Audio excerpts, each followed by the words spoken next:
Bonsoir à tous, bienvenue. Merci d'être aussi nombreux pour cette conférence de l'Observatoire de la Côte d'Azur.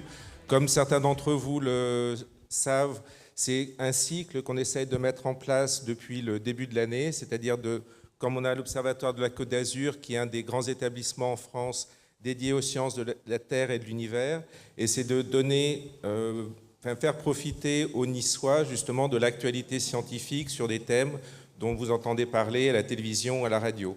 Donc on a fait une première conférence sur le GWST en octobre dernier avec Pierre-Olivier Lagage, qui est responsable de l'instrument MIRI. On a fait une autre conférence en mars dernier sur la mission DART, dont Patrick Michel, qui est membre de l'Observatoire, est fortement impliqué. Et donc on continue aujourd'hui, on continue à monter en gamme, et c'est un grand plaisir d'accueillir Michel Mayor pour cette troisième conférence de grand public autour de l'astronomie et l'astrophysique.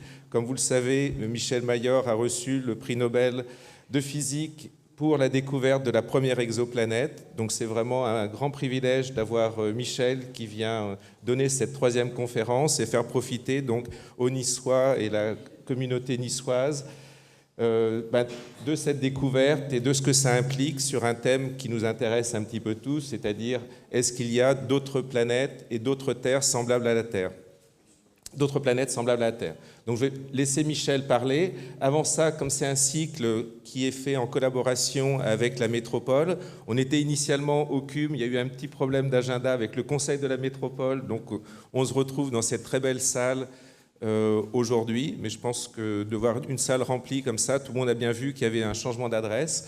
Je vais passer la parole à Jean-Marc Guillaume qui représente la métropole aujourd'hui pour dire un petit mot avant que Michel donne sa conférence. Encore une fois, merci Michel de venir pour cette troisième conférence. On fait une photo. Merci.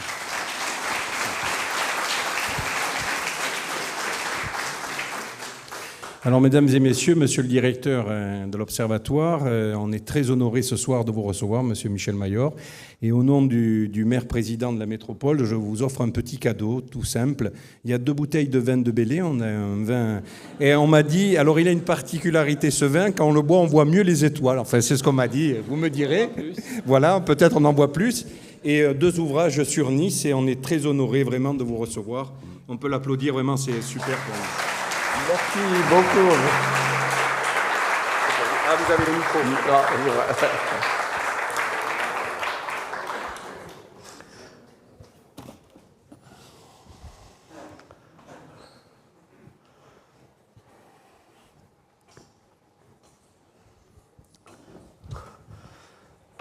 Eh bien, merci beaucoup d'être là. Je suis désolé qu'il y en ait qui n'ont pas trouvé un siège, enfin, comme ça. Je suis particulièrement content d'être ici parce qu'ici, en fait, l'Observatoire de Nice, c'est un haut lieu de la recherche et de l'étude des exoplanètes. Et ici, à ma grande confusion, je vois des collègues qui vont épier toutes les fautes que je vais dire dans cet exposé. Donc, je vais vous parler donc des planètes extrasolaires ou exoplanètes. Et si vous devez retenir une seule chose de cet exposé, une exoplanète est simplement une planète autour d'une autre étoile. Donc, on connaît les planètes qui tournent autour du Soleil, et une vieille question qui existait depuis longtemps, est-ce qu'il existe des planètes qui tournent autour d'autres étoiles? Donc, voilà, au moins retenir ceci. Alors, je vais essayer de vous parler de ce qui se passe actuellement. Est-ce qu'on peut espérer trouver des planètes semblables à la Terre? Et pour la prochaine génération, ça commence maintenant évidemment, est-ce qu'on pourra rêver de détecter de la vie sur certaines d'entre elles? Alors, avant même d'exoplanètes, dans l'Antiquité grecque, les philosophes se posaient la question qui est plus générale. Est-ce qu'il existe d'autres mondes dans l'univers, dans le cosmos?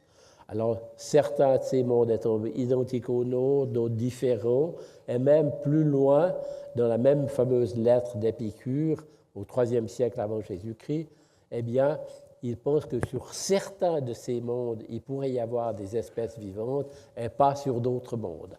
Moi, je trouve très impressionnant de voir déjà ce niveau de préoccupation avec toutes les précautions qu'il y a dans ce genre d'affirmation. Et on voit d'autres, Leucippe, Démocrite, qui étaient encore des gens qui ont abordé cette question déjà bien avant.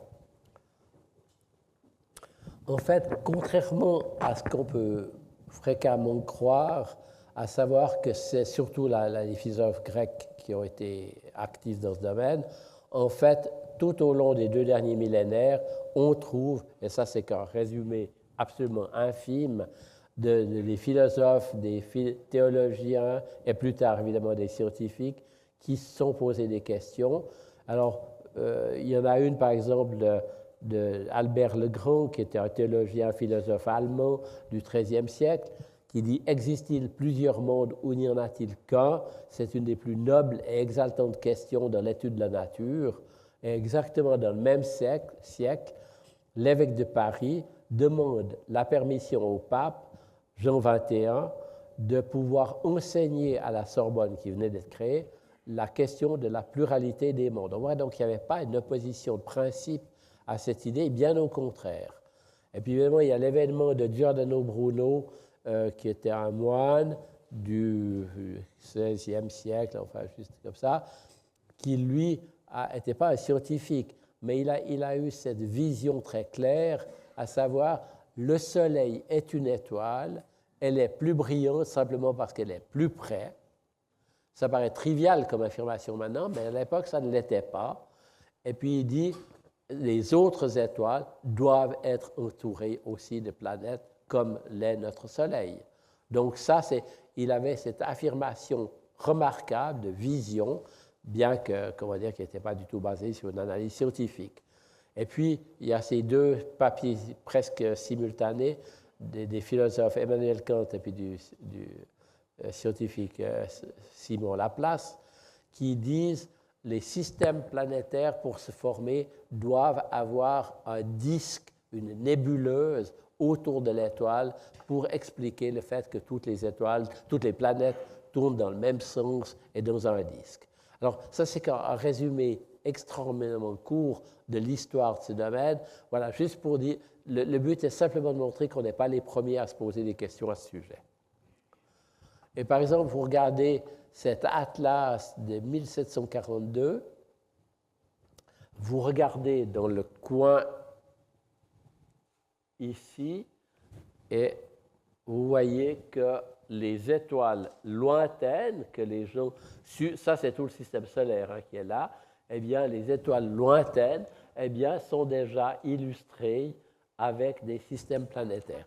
Donc, la vision, l'hypothèse de Giordano Bruno avait déjà fait son chemin en 140 ans, qui s'amenait une chose qui paraissait dans le domaine des arts ou du grand public. Bon, on abandonne maintenant un peu l'astronomie, les histoires, enfin cette histoire ancienne, et je donne juste quelques points de repère. Donc, on vit dans la Voie lactée, qui est une galaxie, c'est quelque chose comme plusieurs centaines de milliards d'étoiles, comme notre Soleil, plus petites, plus grandes. Et la question qu'on peut se poser, combien y a-t-il de planètes, de systèmes planétaires, éventuellement combien d'équivalents à la Terre dans un tel système? Alors, juste pour, j'essaie de ne pas trop donner de chiffres, mais juste quand même pour voir, c'est grand. La lumière, 300 000 km par seconde, mais 100 000 ans pour traverser. Donc, c'est gigantesque, c'est absolument gigantesque. Et donc, notre Soleil, je rappelle, c'est qu'une de ces étoiles, de ces nombreuses étoiles. Alors, si maintenant on prend un télescope moderne et qu'on regarde un tout petit morceau de la Voie lactée dans les régions centrales, pas exactement dans le centre, mais un peu en dehors du plan, comme ça, voilà ce que l'on voit. C'est un tout petit coin du ciel, comme ça. Et on se pose la question en termes modernes, pas combien y a-t-il des mondes dans l'univers, mais y a-t-il des systèmes planétaires autour de ces étoiles? Alors voilà, je n'ai pas compté combien il y en a, mais c'est gigantesque. On voit que ce n'est pas le problème de trouver de nouvelles étoiles, il y en a autant que vous voulez, des choses un peu similaires à notre Soleil. Et j'aurais dû poser la question avant de la montrer. au siècle dernier, combien croyez-vous que les astronomes pensaient qu'il y avait de systèmes planétaires dans la Voie lactée? Donc, 200 milliards d'étoiles, et combien on estimait à l'époque, au début du XXe siècle, combien y a-t-il de systèmes planétaires?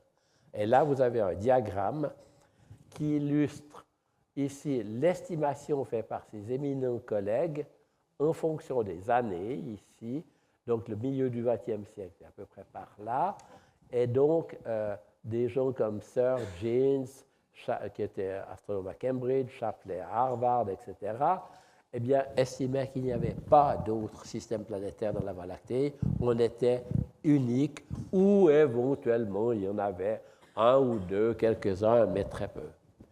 Et d'abord, pour des mauvaises raisons, je ne vais pas m'étendre là-dessus, les idées changent vers le milieu du... Enfin, je peux dire en 2 mots. Les gens croient avoir trouvé des planètes autour d'étoiles proches, et puis ça se révèle que c'est faux. Mais il dit, s'il y avait des planètes là autour, il doit y en avoir partout. Donc voilà, c'était un mauvais argument. Et puis, après, les idées changent pour des raisons physiques, ici, et montent c'est d'échelle logarithmique. Ça, donc, ça veut dire que là, c'est 0, mais là, ça, c'est 1 milliard, 10 milliards, 100 milliards, etc. Donc, on monte tout d'un coup des nombres gigantesques. Tout d'un coup, les idées changent, parce que la théorie a changé, je dois dire ça. Au début, on pense que ces fameuses nébuleuses suspectées par Kant et Laplace, sont formées par 2 étoiles qui passent tellement proches l'une de l'autre que par effet de marée, ça arrache une partie de l'enveloppe et qui se forme sur un disque. Et la probabilité d'un tel événement est tellement, tellement faible que ça ne marche pas, d'où les chiffres correctement estimés par Jeans et autres à 3 fois rien. Les idées changent, et j'y reviendrai au milieu du XXe siècle, et on dit, en fait, non, ces fameuses nébuleuses, pour prendre la terminologie ancienne, ces disques de matière, de gaz et de poussière autour des étoiles, elles se forment simplement, naturellement, lors de la formation des étoiles. Et donc, dès ce moment-là, on peut imaginer qu'au contraire, il doit y avoir partout des planètes dans l'univers, dans la Voie lactée déjà. Donc, c'est un changement majeur dans la manière de réfléchir et de voir, eh bien, oui, il doit y en avoir tant qu'on en veut. Le problème, est-ce qu'on est capable de les détecter? Et là, je vous donne la clé. Pourquoi les idées changent? Et ça, c'est la bonne raison. C'est une petite note de 2-3 pages d'un astronome américain, Otto Struve, qui dit quand il y a un nuage de gaz turbulent et tout, qui s'effondre et se fragmente, forme des étoiles qui se forment, eh bien, il y a tellement de turbulences, il doit y avoir un excès de rotation, de moment angulaire, qui fait que les étoiles jeunes qui se forment devraient tourner extrêmement vite sur elles-mêmes. Et quand on mesure la vitesse de rotation des étoiles, comme le Soleil, elles tournent lentement. Et Struve fait la conclusion correcte, il dit c'est la physique a trouvé la manière d'expulser l'excès de moment angulaire en formant un disque de gaz et de poussière, et dès ce moment-là, c'est la clé du problème, à savoir, c'est ce qui va faire qu'il y a des planètes qui se forment, des systèmes planétaires. Donc, dès ce moment-là, on a toutes les raisons de penser qu'il doit y avoir des milliards, des centaines de milliards de systèmes planétaires. Et donc, il termine ce résumé comme ça. Par conséquent, il doit y avoir beaucoup de systèmes planétaires dans la galaxie. Et ça, c'est de la physique irréfutable, tout à fait correcte. En 1995, le télescope Hubble regarde la nébuleuse d'Orion, qui est relativement proche, quelques centaines d'années-lumière, mais c'est petit à l'échelle de la galaxie, et regarde des étoiles jeunes qui viennent d'être formées dans la nébuleuse. Alors, avec son acuité visuelle remarquable, il regarde ces quelques étoiles-là qui ont de l'ordre de quelques millions d'années. Donc, on est jeune, quelques millions d'années, oui. Le Soleil, c'est 4600 millions d'années, donc c'est beaucoup plus jeune que le Soleil. C'est 1000 fois plus jeune que le Soleil. Et quand on regarde avec le télescope spatial, voilà ce qu'il voit. Il voit que les étoiles jeunes sont bel et bien entourées de ce petit disque de gaz et de poussière. La poussière bloque la lumière qui vient de la nébuleuse. Et donc, à ce moment-là, dès ce moment-là, ça conforte la question, est-ce qu'on est capable de détecter les planètes? Alors, on revient à la photo que je vous ai montrée. Donc, dit en termes plus précis, est-ce qu'on est capable de détecter des planètes qui tournent, par exemple, autour de cette étoile-là, ou de celle-ci-là, etc. Ici. Est-ce qu'on a les moyens d'imaginer des expériences, des méthodes physiques pour détecter les planètes? Alors, juste voir les planètes, malheureusement, ça commence maintenant, mais en tout cas, ce n'était pas le cas dans les années passées, et encore maintenant, c'est très difficile. Pourquoi? Parce que le rapport de luminosité est tellement terrible entre l'étoile et la planète ne réfléchit qu'un tout petit peu de la lumière de l'étoile. Si on regardait le système solaire à une certaine distance, Jupiter serait, dans le domaine visible, 1 milliard de fois plus faible que le Soleil. Donc, très vite, à une certaine distance, eh bien, imaginez qu'il y ait un verre luisant sur cette lumière-là qui m'éclaire, là, eh bien, je ne le verrai pas. Voilà. Donc, c'est ça. Le problème, ce n'est pas tellement que ce soit intrinsèquement trop faible, le contraste avec l'étoile est beaucoup trop grand, d'où le développement d'autres techniques. Il y en a plusieurs. Je n'en parlerai ici d'abord qu'une première. On en verra une deuxième après. Eh bien, alors, qu'est-ce qui se passe? Ici, vous avez une étoile et une planète qui lui tourne autour que l'on ne voit pas. On est d'accord, hein? On ne voit que l'étoile qui tourne autour du centre de gravité du système. Alors, comme l'étoile est beaucoup plus lourde que la planète, eh bien, l'étoile fait un tout petit tour autour du centre de gravité. Mais si vous avez un spectrographe capable de mesurer les changements de fréquence émises par l'étoile, qu'on appelle l'effet Doppler, eh bien, on est capable de voir qu'à certains moments, l'étoile s'éloigne de vous, à certains moments, elle se rapproche de vous, et vous dites, si elle fait ça, c'est qu'il y a une raison pourquoi elle le fait. Vous faites quelques petits calculs et vous déduisez la période, la forme de l'orbite, la masse de l'objet qui perturbe l'étoile. Et la nature nous aide beaucoup, puisqu'il y a des milliers, des dizaines de milliers de transitions atomiques dans volontairement, j'ai utilisé l'arc-en-ciel, donc dans le spectre de l'étoile, et comment dire, les fréquences vont changer en regardant osciller cette forêt de transition atomique. Voilà, ça c'est l'idée, une détection indirecte. On ne voit pas la planète, mais on la suspecte par le biais des mesures de vitesse. Toute la difficulté va être de construire un instrument suffisamment sensible pour mesurer ces tout petites variations. Et donc, avec nos collègues de l'Observatoire de Haute-Provence et de Marseille, on construit un instrument, un spectrographe qui sépare les longueurs d'onde émises par l'étoile et puis qui a une ruse mathématique un peu pour mesurer les oscillations de cette forêt de transition atomique. Et là, on part dans l'idée que les planètes géantes, celles les plus faciles à détecter, comme Jupiter, devraient avoir 10 ans de période. Il y a des raisons théoriques pourquoi c'est le cas. Et on ne s'attend pas à trouver quelque chose de rapidement. Et tout d'un coup, la surprise, on trouve un objet qui semble être vraiment bien périodique dans ses mouvements et qui a une période seulement de 4,2 jours. 4,2 jours, c'est un facteur 1000 désaccord avec les prédictions de la théorie des planètes géantes. Donc voilà, on a des doutes, on se dit est-ce que c'est vraiment ça, est-ce que ce n'est pas un objet différent et tout, et on décide d'attendre une année et de voir si le phénomène serait exactement le même l'année d'après, parce que si c'était lié au champ magnétique de l'étoile, ben, ce ne serait pas si parfait l'année d'après. Et tout va bien, et donc c'est la source de l'annonce de cette première planète qui démontre que oui, on est capable de détecter des systèmes planétaires. Et maintenant, c'est à foison que ça a été prouvé, puisqu'actuellement, il y a plus de 5000 systèmes planétaires qui ont été découverts. Donc il y en a énormément. Confirmant, comment dire, c'est que des étoiles proches. Hein. On va essayer de ne pas aller les chercher à de grandes distances. On essaye de mesurer nos voisines. Et donc il y en a partout, partout des systèmes planétaires. Alors, juste un tout petit percée dans le domaine, il restait cette difficulté. Comment c'est possible que la théorie nous dise que les planètes géantes doivent se former loin des étoiles, où il y a des grains de glace qui s'agglomèrent, et puis après on les trouve à 4 jours, donc tout près de l'étoile et tout? Eh bien, la réponse vient très vite des théoriciens, c'est l'interaction de la jeune planète, interaction gravitationnelle avec le disque de gaz et de poussière, ou comme ça.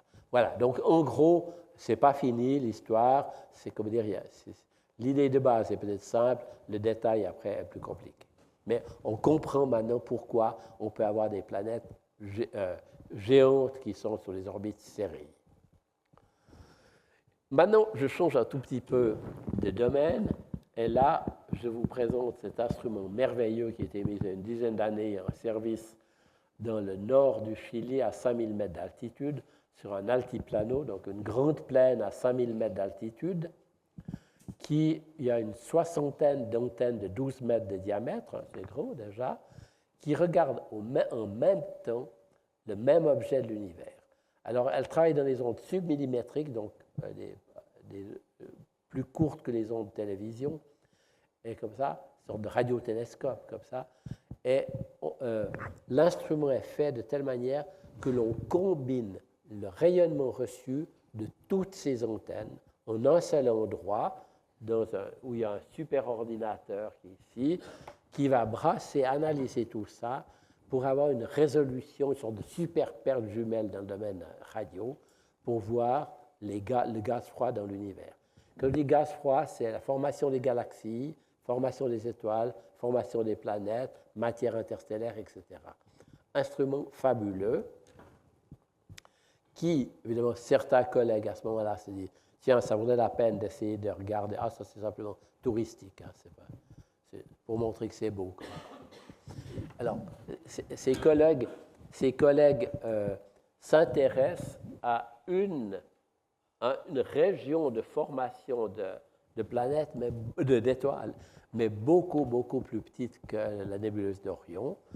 On savait qu'il y avait une étoile jaune à l'intérieur. Alors ça, c'est une photo ordinaire. Hein. Et puis, après, avec le radiotélescope, l'interféromètre, eh bien, en regardant avec l'énorme capacité d'analyse, eh bien, l'étoile qui est là, quand on regarde, on voit que le disque de gaz et de poussière est travaillé, est marqué de régions où il n'y a plus de matière. Et donc, il est probable que c'est justement la formation d'un système planétaire, d'un nouveau système planétaire dans l'univers. Et si vous regardez, après évidemment, ses collègues ont pris goût à ce genre d'exercice et regardent systématiquement les jeunes étoiles, et vous voyez, il y a des différences hein, d'un à l'autre, ce n'est pas chaque fois la même chose, parce que le disque est peut-être plus ou moins massif, etc., l'étoile plus ou moins lumineuse, etc. Et donc, il se peut que vous voyez ici la formation de nouveaux systèmes planétaires.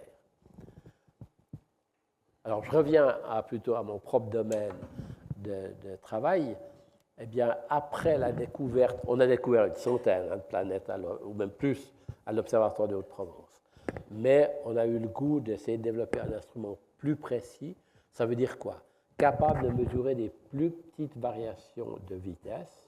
Et donc, on l'a mis sous vide, un énorme instrument contrôlé à quelques millièmes de degrés en température, etc., et qui est installé au Chili dans un autre observatoire européen, à La Silla, exactement il y a 20 ans.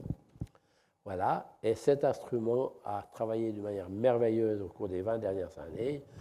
Et évidemment, si vous développez un instrument qui a la sensibilité plus grande, vous avez la capacité de détecter des planètes de plus en plus petites.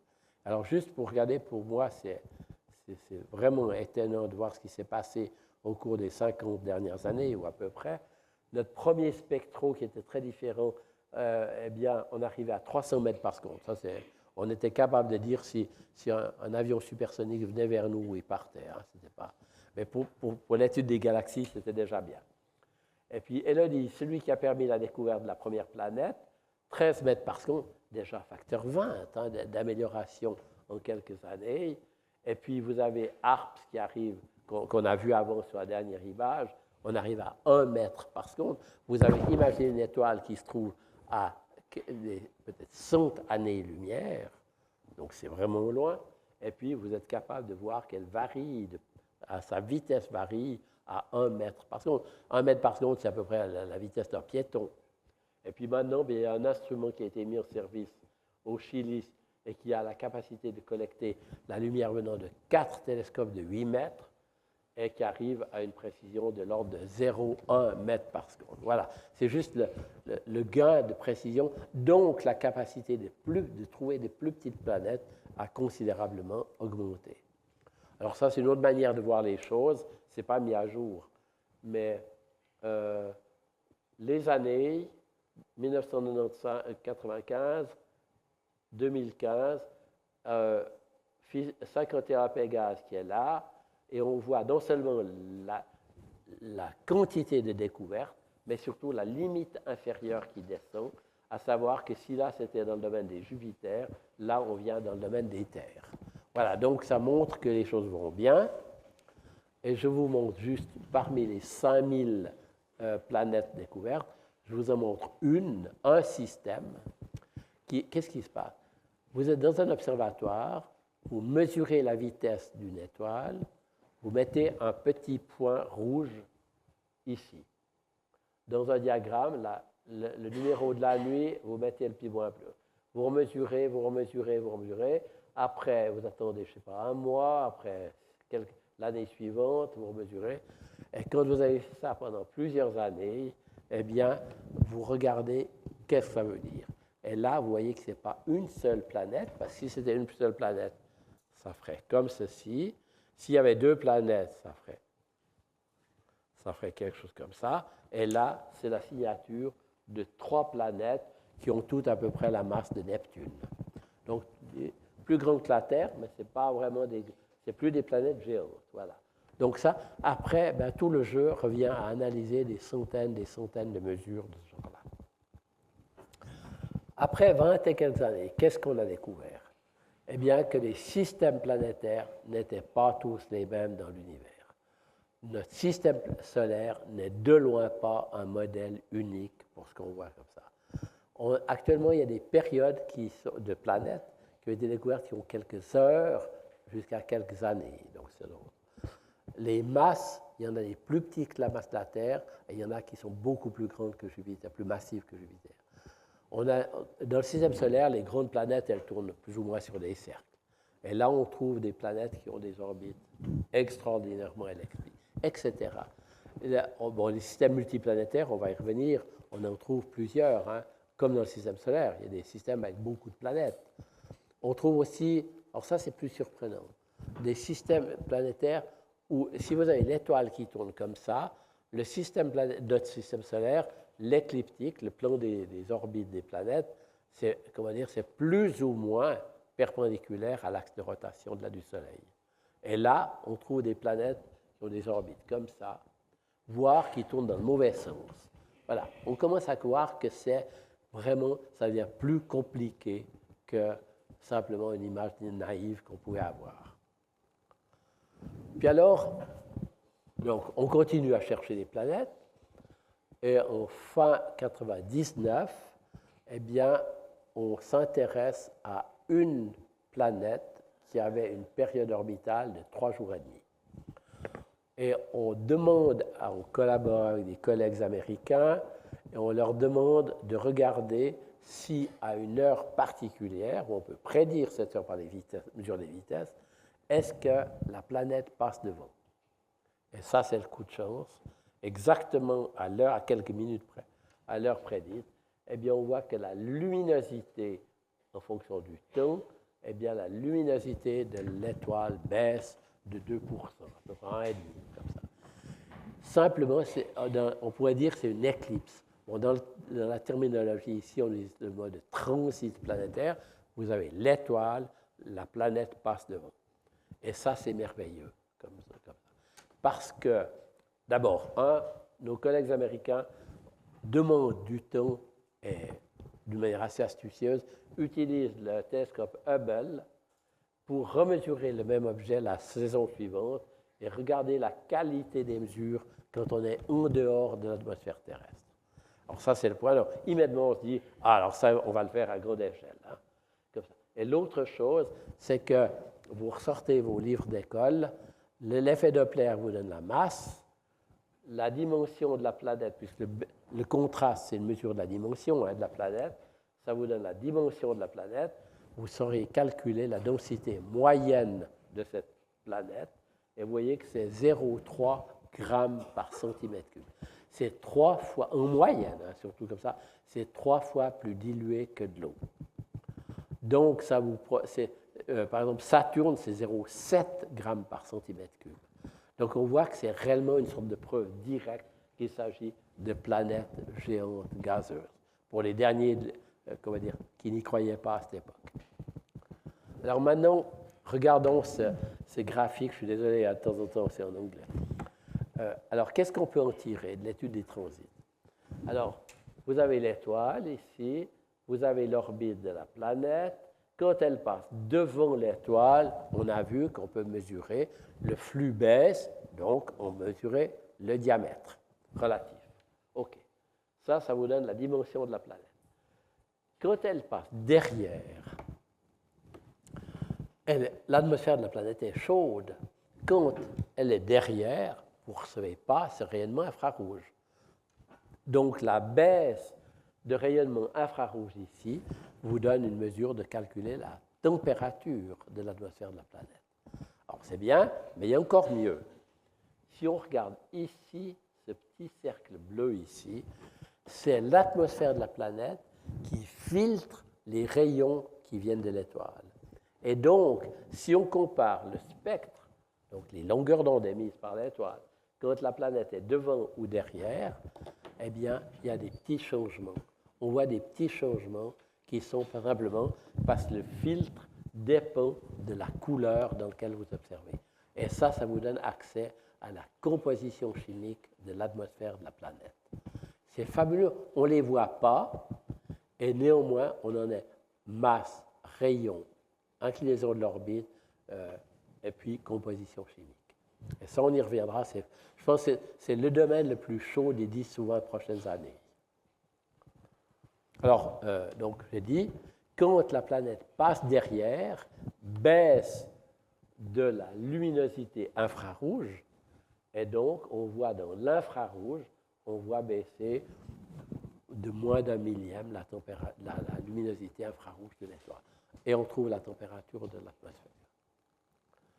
Mais si on regarde, alors maintenant, comment on va déterminer la composition chimique? Imaginez que vous regardiez la Terre dans le domaine de la longueur d'onde de l'ozone. L'ozone, vous savez bien qu'elle est bloquée à 40-50 km au-dessus de la Terre. Donc, si vous regardiez la Terre, je dis à 9,7 microns, c'est la longueur d'onde de l'ozone, eh bien, elle est un peu plus grande, la Terre, que si vous regardez dans le domaine visible où ça arrive jusqu'au sol. Donc, on voit bien que simplement le contraste des transits vous fait, c'est un spectrographe qui vous permet de mesurer la composition chimique des atmosphères. Fabuleux, fabuleux. La nature nous offre directement l'instrument. Et a priori, ce n'était pas gagné parce que le rapport de plusieurs milliards, enfin millions en tout cas, était difficile. Alors, comme évidemment vous avez vu, quand on va au-dessus de l'atmosphère, ça vaut la peine. Et ici, vous voyez les résultats, il y a quelques années, de la mission spatiale américaine Kepler. Ici, vous avez le rayon en fonction de la période des planètes. Donc, si c'est une planète de 1 fois le rayon de la Terre, c'est là. Si c'est 4 fois le rayon de la Terre, c'est là. 10 fois, 20 fois. Donc, ça, c'est les grosses planètes, ça, c'est les petites. Et puis maintenant, si elles tournent en un jour, ces planètes qui tournent en moins d'1 jour ici, etc. Et puis 4 jours, 10 jours, 100 jours, etc. Alors, qu'est-ce qu'on va avoir? D'abord, il y en a beaucoup. Ça veut dire que, alors je décrive la mission, comment ça fait. Vous construisez un satellite, vous avez la Terre ici, et ce satellite regarde en permanence dans la même direction. Il tourne comme ça, et il prend des photos toutes les quelques minutes. Après 3 ans, vous avez une série incroyable de luminosité de 100 000 étoiles. À peu près 100 000 étoiles dans le champ de la photo. Et vous analysez ça avec un ordinateur, et qu'est-ce que vous voyez? Eh bien, certaines planètes, elles ont un signal comme ça. Vous dites, ah ah, heureux, il y a une planète, comme on a vu avant. Mais de temps en temps, il y en a qui font hop, hop, etc. Et quand vous regardez, c'est qu'il y a 2 planètes. Et puis, quand on regarde dans ces données, eh bien, il y en a qui ont ici, c'était 6 planètes, les points rouges, etc. Et tous les points colorés correspondent à des systèmes multiplanétaires. C'est commun dans l'univers, comme notre système solaire. C'est tout. Alors ça donne des résultats fantastiques. Et donc, ça, évidemment, l'ennui pour nous, c'est que ces étoiles étaient dans l'hémisphère nord. Et puis notre instrument, il était dans l'hémisphère sud. Donc on a dû reconstruire un 2e exemplaire qu'on a mis à l'observatoire de La Palma et qui a pour but d'étudier le rayon des planètes en fonction de leur masse. Vénus et la Terre sont là et on trouve des tas de planètes rocheuses comme la Terre. Il y en a des quantités des plus massives qui se trouvent ici. Après, on peut faire de la géophysique pour essayer de dire la composition chimique de l'intérieur de ces planètes. Et puis, quand il y a une atmosphère, eh bien, elles viennent plus grandes là-haut, comme ça. Voilà, ça c'est le genre de truc, il y a beaucoup d'autres travaux qui se font. Comme j'ai dit avant, si vous avez un instrument meilleur, eh bien, vous avez la possibilité de trouver des plus petites planètes. D'où le développement d'un spectrographe, donc un instrument qui sépare les longueurs d'onde et mesure les changements de fréquence, eh bien, qui est installé au Chili, toujours, dans l'observatoire du Mont Paranal. Il est sous le plateau et il a la capacité de recevoir la lumière de tous ces 4 grands télescopes. Ça veut dire que le miroir, il est grand comme cette table, un seul télescope. Voilà un schéma qui donne l'idée. Vous avez les 4 télescopes qui collectent la lumière qui vient dans cet instrument. Et donc, l'idée étant d'arriver à 10 cm par seconde. C'est pour une étoile qui se trouve très loin. Et voici, il y a une première planète qui a été trouvée il y a quelques années qui tourne en 11 jours autour de Proxima Centauri. C'est quoi? C'est la plus proche étoile du Soleil. Elle est tout proche. Et puis, plus récemment, avec cet instrument-là, eh bien, une autre a été trouvée qui a seulement le quart de la masse de la Terre. Donc, des tout petites planètes qui sont mesurées avec ces instruments. Donc, le but, si on essaye de pousser la précision pour aller mesurer des tout petites planètes, c'est de se dire, est-ce qu'on est capable de détecter des planètes analogues de notre Terre? Et éventuellement, question évidemment plus difficile, est-ce qu'on est capable de détecter de la vie? Bon, on connaît celle-ci. Elle est couverte d'eau, hein? Donc c'est une condition importante parce que c'est le problème d'avoir une température compatible avec la chimie de la vie, parce que c'est un solvant incroyable, l'eau, comme ça. Et puis il y a une autre condition qu'on ne mentionne pas toujours, mais qui est fondamentale, c'est la transmission de l'information qui se cache dans la vie.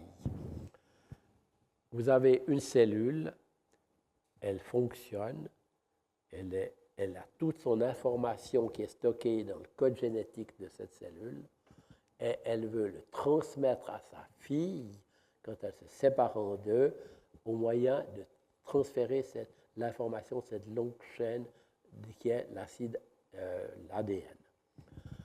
Si vous chauffez l'ADN au-delà de 120 degrés, ça dépend un peu des circonstances, eh bien, elle se casse, cette chaîne, donc il n'y a pas de transmission d'informations d'une génération à une autre.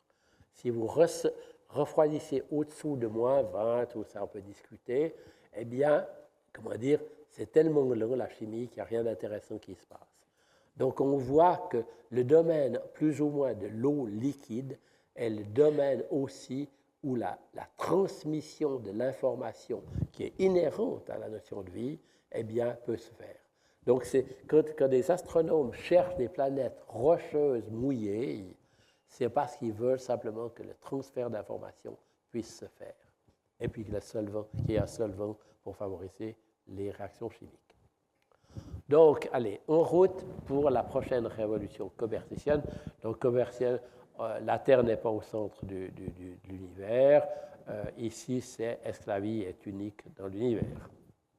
En gros, est-ce que la vie est un impératif cosmique? Impératif cosmique, c'est dans le sens que si vous avez toutes les conditions requises, température, stabilité de la température, atmosphère, etc., est-ce que la vie a une chance d'émerger toute seule? Problème, on est incapable de répondre dans le laboratoire ou dans la théorie. Donc, éventuellement, est-ce qu'on est capable de le faire par l'observation?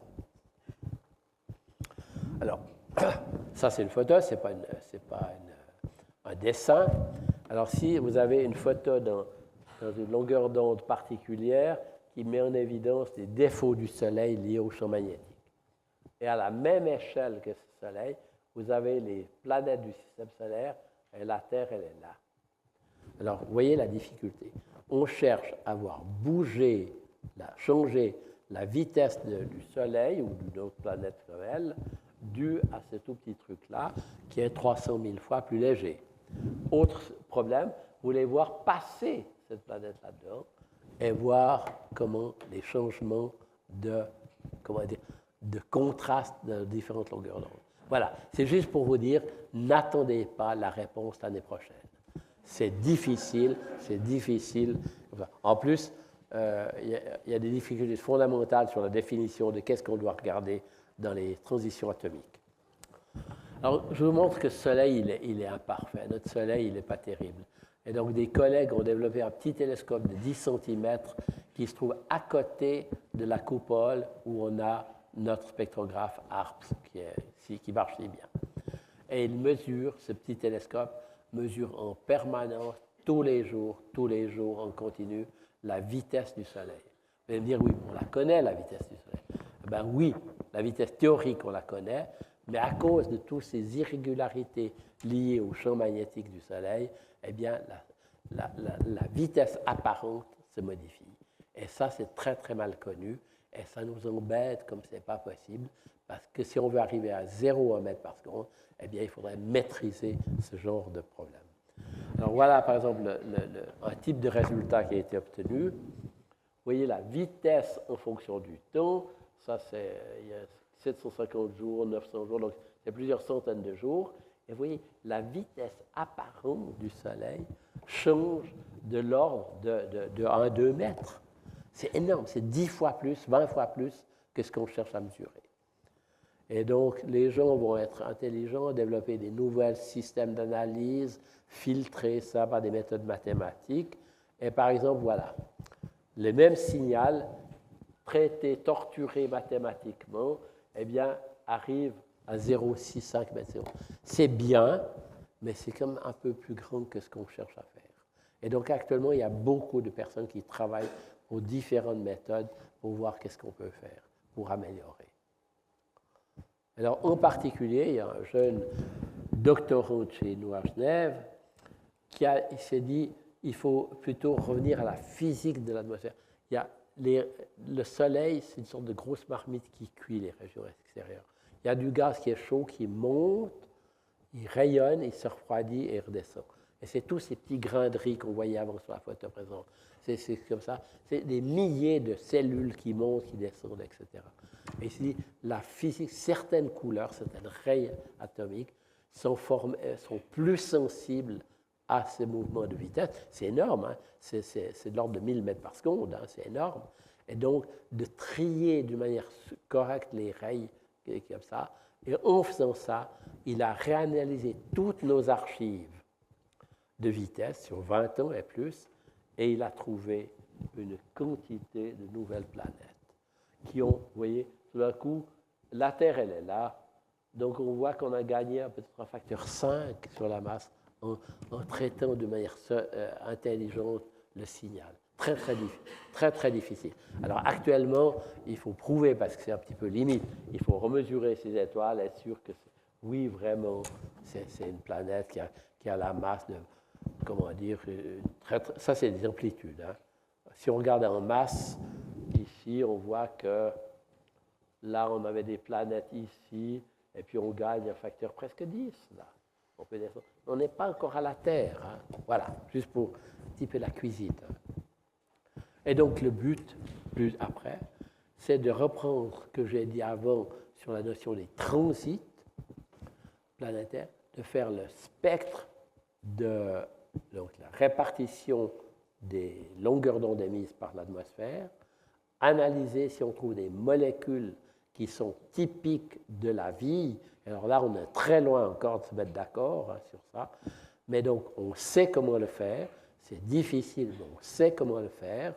Et donc, après, voir si on est capable de détecter d'une manière non univoque quelque chose de la chimie qu'on appelle des biosignatures, donc des signatures qui nous disent la vie est là. Voilà. Et donc, actuellement, il y a des milliers de personnes qui travaillent dans différents laboratoires sur ce genre de questions.